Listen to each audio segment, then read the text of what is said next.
So we are going to, as you know, be talking about Marsha P. Johnson today a bit. We're going to be talking about what it means to make intentional communities and have community actions, and how all of that relates to arts economies. And the two folks that are going to be guiding us through that conversation, Sunder is a dramaturg who has worked in theater and is working with us on an interesting project with the flute duo Flutronix called Discourse that we will be premiering in the spring. And so Sunder, moves between mediums, and I think that his work as somebody that has both worked as an artist and then also works with institutions and also has had institutions is just really insightful for this group. And then Mark Katz, is a professor of music at UNC-Chapel Hill, and he knows a lot about hip hop and its, global movings.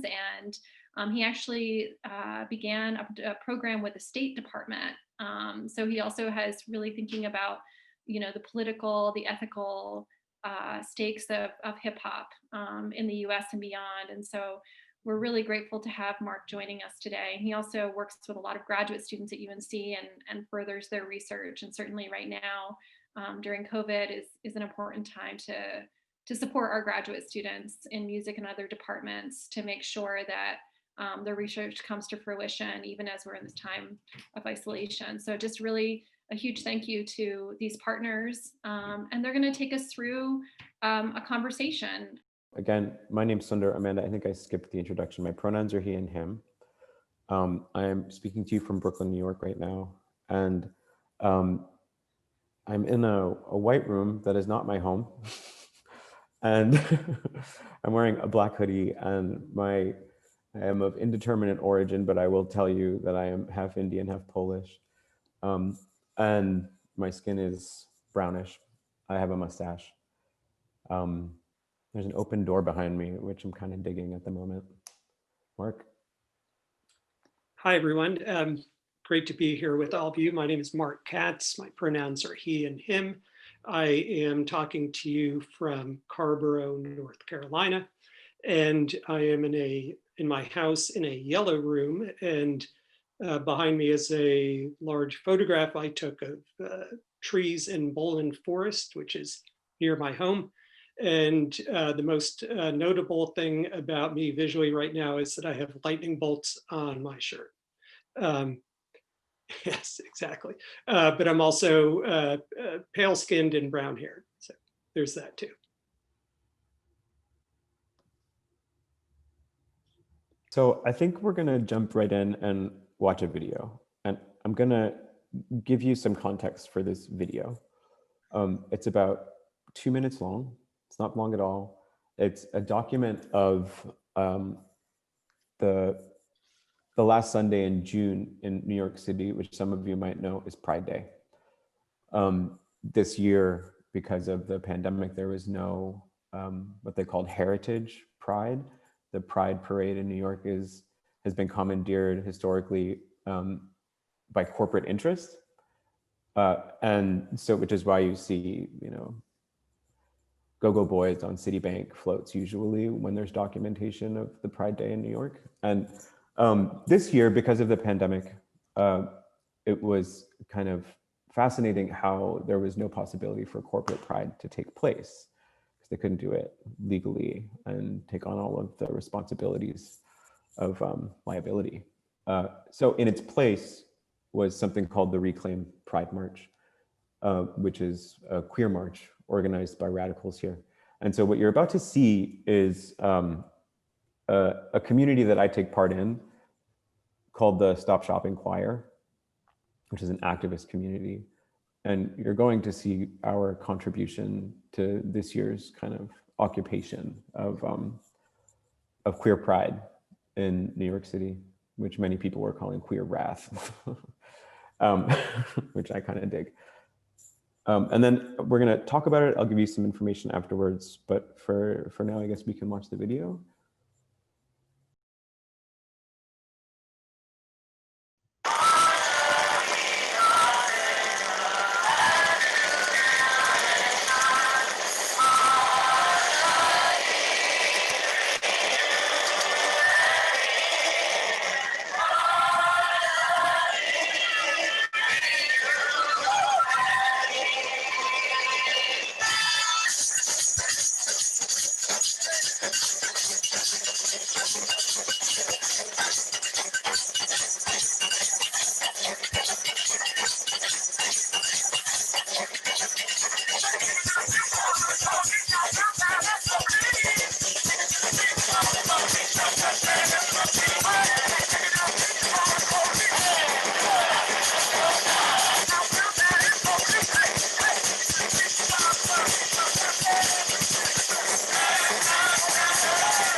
So that's a community I participate in, I take part in. It's a chosen family, we'll say. And one of the kind of ways into this conversation that I thought could be interesting was talking about intentional communities, chosen families, modes of artistic production, and in this case, protests that are happening outside of institutions, that are happening kind of rhizomatically on their own terms in their own places. And this particular action, there's a lot of different things that went into it. And so Mark and I thought it might be interesting to unpack it. Amanda told us that you had been having a conversation about safe spaces, and in many ways, this particular action and this processional was an attempt to create a safe space in the midst of dueling pandemics, and on a day that has particular interest for the queer community in New York City. There's lots to talk about. In addition to that video, we did distribute an interview with Marcia from the 1970s that you might have had a chance to look at. And that can kind of exist in this conversation as a presence. We don't have to talk about it directly, but Mark and I thought it would be good to have some context about what you were seeing and hearing and feeling. I'm going to turn it over to Mark. Yeah, thanks, Sunder. I love that video. I've watched it a few times now, and I see different things every time. So we might even watch it again. I'll just throw that out there. But one thing we might do is just continue what Sunder started with the chat, and maybe putting in some words that, immediate reactions to what you see. It could be a feeling, it could be just some observation, or even a question. I've just found in my recent Zoom teaching, it's a good way to get discussion going. So perhaps we can get people just throwing in a couple of words, comments, question, and then maybe pull out some thoughts from there.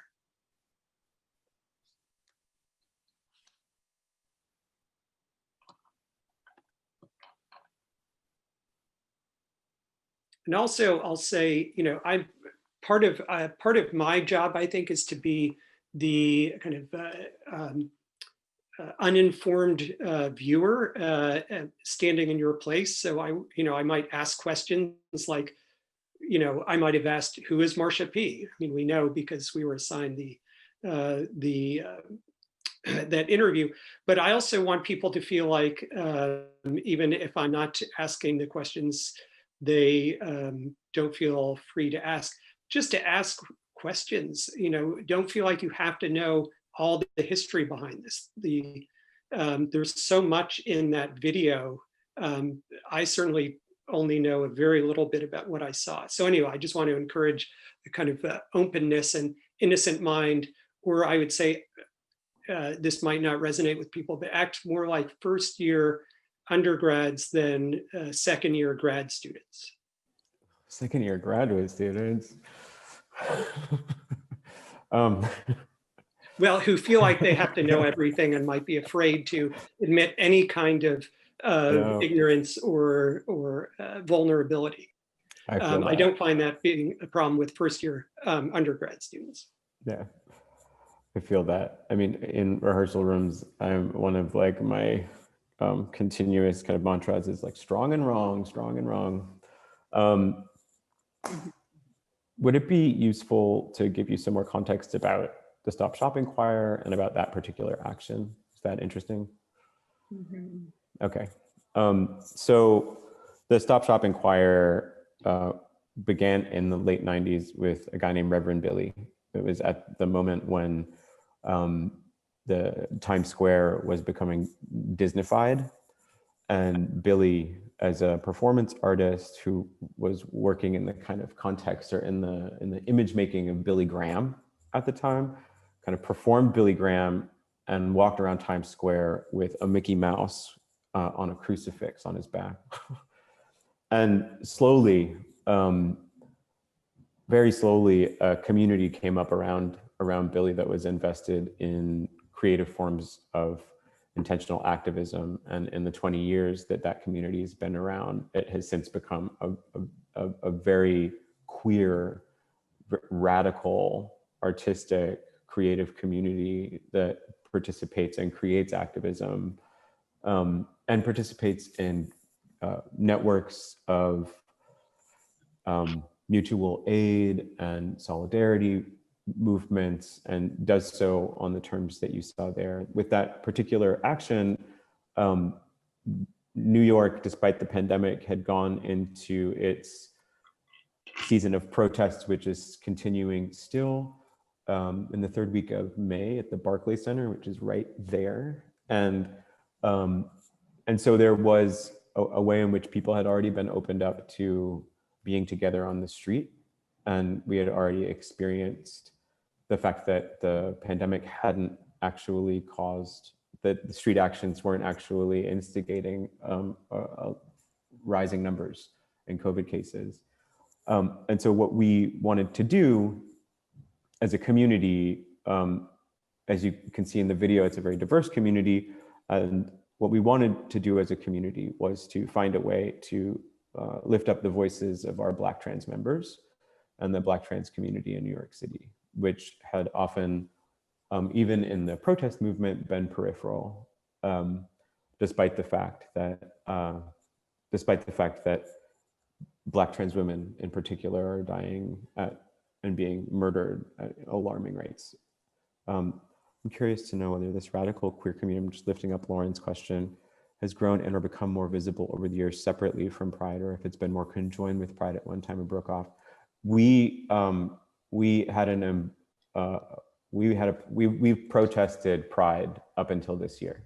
We refused to participate in Pride because of its corporate status. And so this was actually the first year, despite being a queer community that sings and gets arrested together. We didn't, we go to the Dyke March. We don't protest the Dyke March, but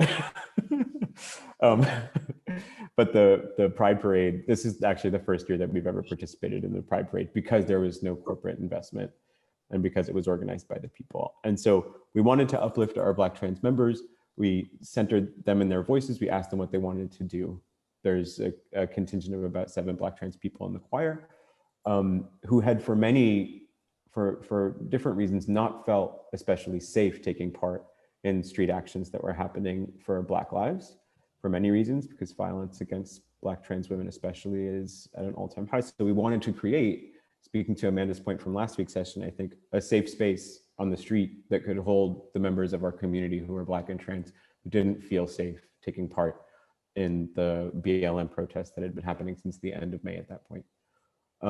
We asked them how to do that. We worked with them how to do that. They said that they wanted to honor the person who in their lives and in their histories they deemed an ancestor and a saint, which is Marsha P. Johnson. Actually, I wouldn't mind sort of talking a little bit more about music and universality. This is something that I think about a lot because I do a lot, or did a lot of travel for music. And one thing I would actually refine that statement, that kind of common statement that music is a universal language just a little bit. I would say music is universal, and that there are many dialects, many languages. Because actually, one thing that I've encountered and that I feel like we should be careful about is assuming that music is mutually intelligible. One person's music is mutually intelligible with another person. So sometimes you see this, within a family. The parents don't even regard what the children think of as music. They say, "What's that noise?" So it's kind of interesting to think about how to deploy music across lines of difference so that for one thing, music is universal as far as I could tell, and that every culture uses it for so many different ways. But one thing that I love about what Sunder was talking about is using it as a place of safety, but also as a kind of shield. It's almost like this sonic shield that I'm kind of visualizing. You have some people who could be very vulnerable physically, but they have put forth this shield in front of them, this sonic shield that protects them. And I think that's one of the miraculous things about music, is that it's immaterial and ephemeral, but has incredible power. So anyway, I'd love to hear more thoughts. If Sunder wants to talk about how your group deploys music, or if other people want to chime in. But I just love the idea of music as a shield and the kind of universality of music. Thank you. That's a very, very good aspect of music. And I would like to ask Sunder that, because how certainly the 4-part harmony is, you can just imagine if, if the group walking down the street is singing 4-part harmony, how that impacts people. So I'm wondering, what do you do intentionally to try to connect your music to the movement? I mean, how we've been situated in our movement practice is that people start calling upon our community to bring music, and it's one of the things we offer as mutual aid, because it does tend to create its own space, So oftentimes, at least once or twice a week, we'll go out. We all hold the score of the choir's music, which is largely self-created and includes some music from the civil rights era, but not so much. We try to compose together in situ on the street. And so we all kind of hold the authority to instigate music whenever we're in smaller groups or our larger group. And so I'd say at least twice a week, there's a group of us that's called upon to participate in an action somewhere and we're called because they want us to bring music. They want us to instigate vocal, like sonic production, because they know that it provides a level of not only safety, but it gives people something to participate in as well, that doesn't necessarily endorse violence and does keep power at a distance, So, one of the other fun facts about the choir is that there's no barrier for entry, like we believe that music is something that exists in everybody's body. There's no audition, like it's if you show up and you continue to show up. I actually have a question for all of you. I know that one of the things you might have read if you've got a chance to was the choir's community agreements, if you saw them. And I've been wondering, just in general, if there are communities, chosen families, or biological families, if you're in your communities as they are, do you have agreements? Are there places in your life where there are stated intentional agreements in how you are in relation to caring for each other?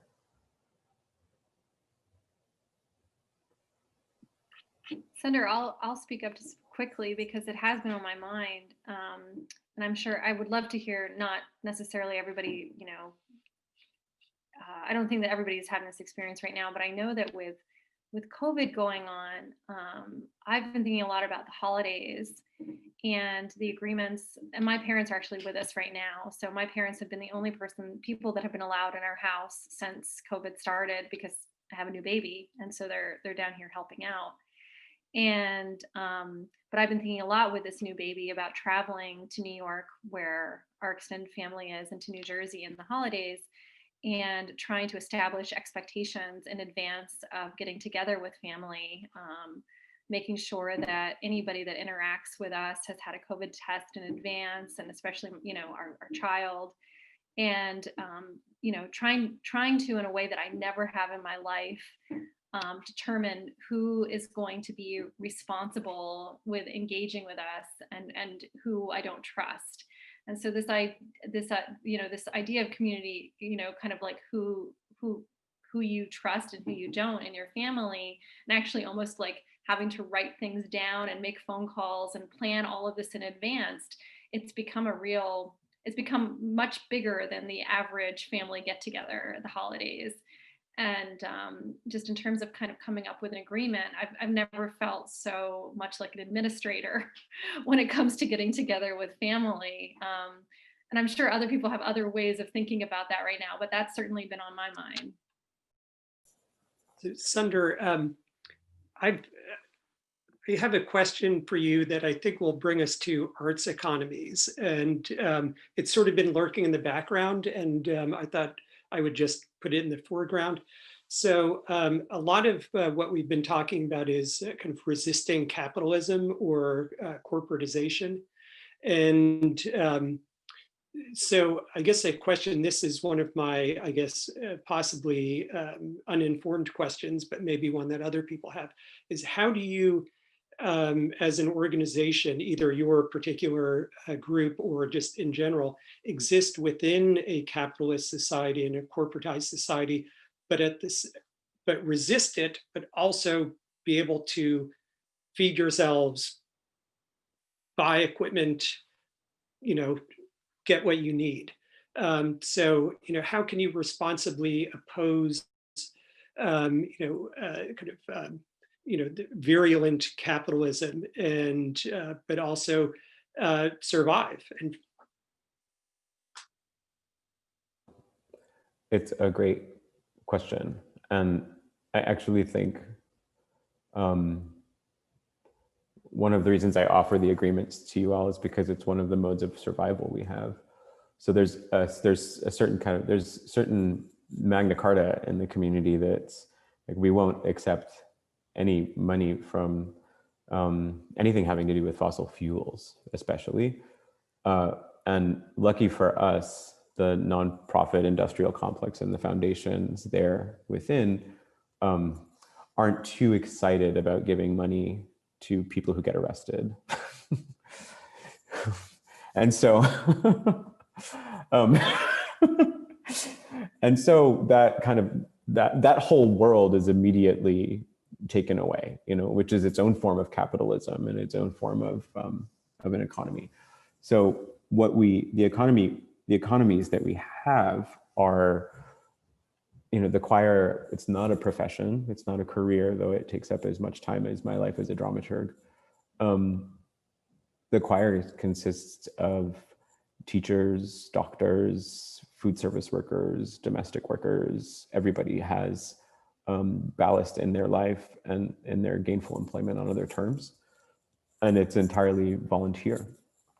And I think one of the reasons it sustains on the terms it does is because of the deep affective bonds and kind of economy of caretaking that takes place. So, for example, in the 20 years, there's been choir babies and marriages and divorces. And, when we rehearse every week, everybody brings their old clothes to offer to somebody who needs them, and we feed each other and we take care of each other's children. And so a lot of those, to be crude, budget lines of institutional arts organizations, we take care of in caring about each other deeply, if that makes sense.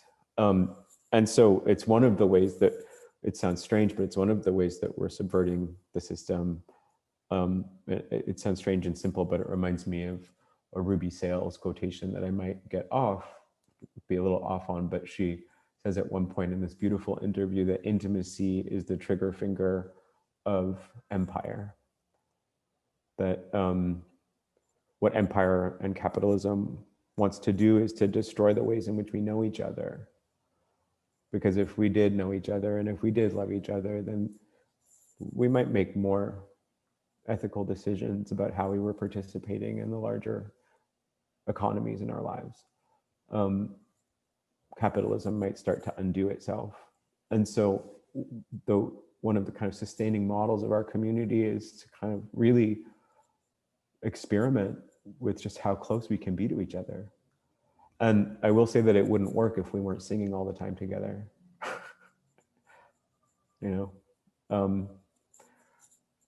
Melly. Oh, thank you. Hello. Hi. I'm thinking about what you're saying is bringing up so much for me, by the way. And so I'm thinking about two things right now that are kind of separate, but maybe not. One is that I feel like your examples and what Amanda put in the chat is highlighting that, back to Mark's question about, back to your question about where in our lives we have these sorts of agreements with communities. I feel like we could turn that question around a little bit and ask ourselves what agreements we are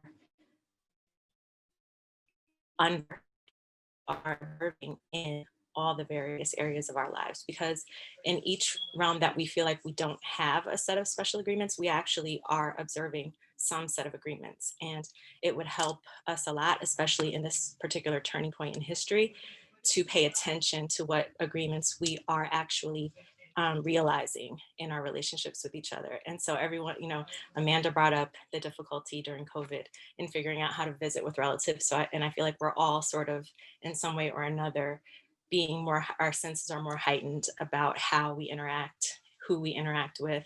And so I feel like it's a really important thing to notice and all start asking more questions about in all the spaces that we are interacting with people.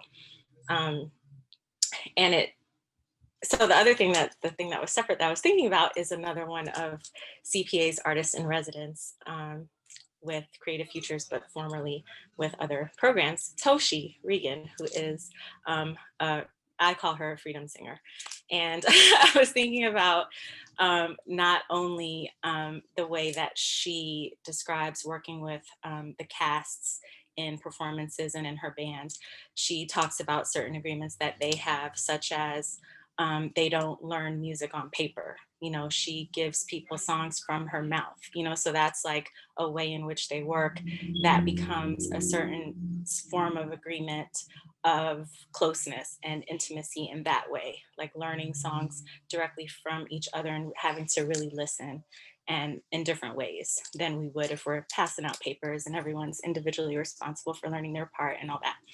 And then I also was thinking from Toshi's example about how songs are and singing can be a diversion, can be sort of a tactic, can be a shield, but also our fortification for the people singing. And so not only are people invited in because we all have the capacity, or most of us have the capacity to sing, but as we're singing, we are rejuvenating ourselves and revitalizing, our voice, our connections, and transmitting music through our bodies connects us in other ways. So those are just all the various swimming thoughts I'm having. I could say a lot more, but I don't want to take up too much space. Thank you so much. Wow. Two things in direct response to you that popped up that I think it's really powerful. Thank you for that. It's really powerful to me to say that we are participating in agreements in all kinds of ways, just ones that we didn't write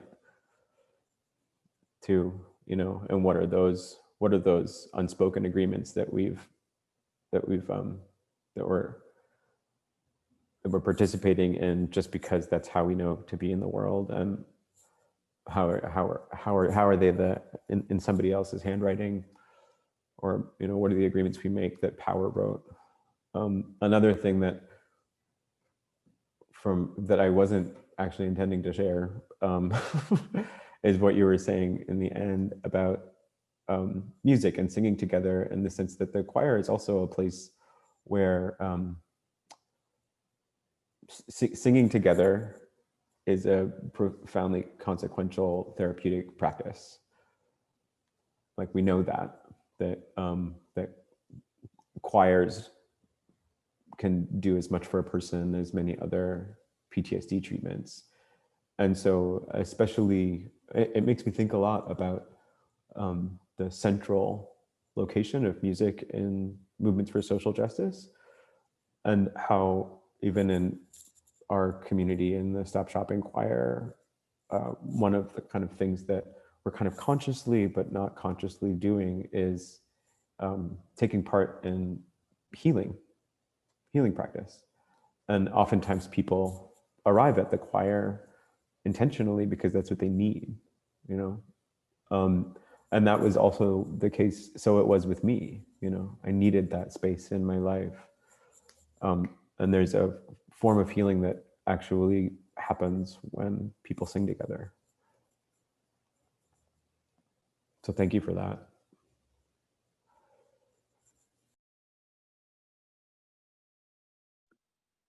You know, about community agreements, you know, it's something that's that I think is really, I would say the biggest takeaway from this session for me is just the power of community agreements, because what you're talking about at first might sound very specific to a particular community, but we're actually starting to see things like this happening. So for example, stating your pronouns or land acknowledgements, or on social media describing, having captions, or so there's this sense that we can no longer assume that everyone, well, we could never assume it, but it has been assumed that everyone is coming from a particular standpoint of being able-bodied, of being, you know, being white and male, and so on and so on. So, you know, I would just love to encourage pushing this into your lives where, however you can. And I'm,